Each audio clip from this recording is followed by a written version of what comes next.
Najlepša hvala za odlične predstavitve, ki sta zelo nazorni in meni vsaj osebno dajeta zelo jasen odgovor, kaj je potrebno storiti. Zagotovo zagotoviti primerno ceno energije za proizvodnjo mineralnih gnojil, ki je tudi potrebna.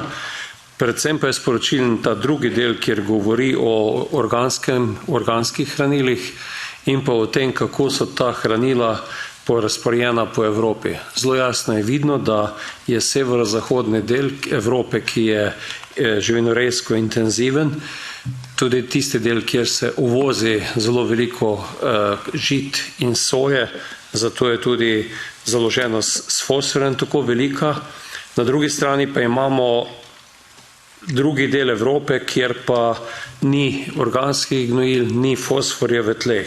Zato mislim, da je zelo jasno sporočilo tu, da je primerno koncentrirana živinoreja, razporejena po celotni Evropi, to, kar bo rešilo tudi tako vsebnost humusa v tleh, kako na drugi strani tudi kroženje dušika in pa fosforja v tleh, seveda ob dodatku tistega, kar pač z hrano tudi odnesemo iz teh naših kmetijskih površin.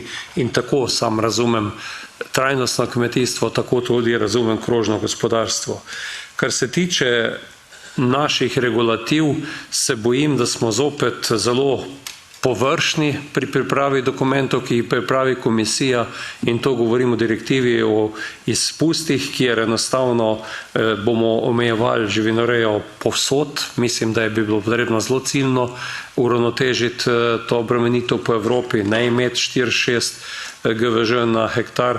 Po drugi strani pa tudi mislim, da ni rešitev v tem, da bomo izvajali drago recikliranje, trošili energijo za proizvodno gnojil iz organskih gnojil za recikliranje, ampak z prerazporeditvijo živinoreje. Hvala.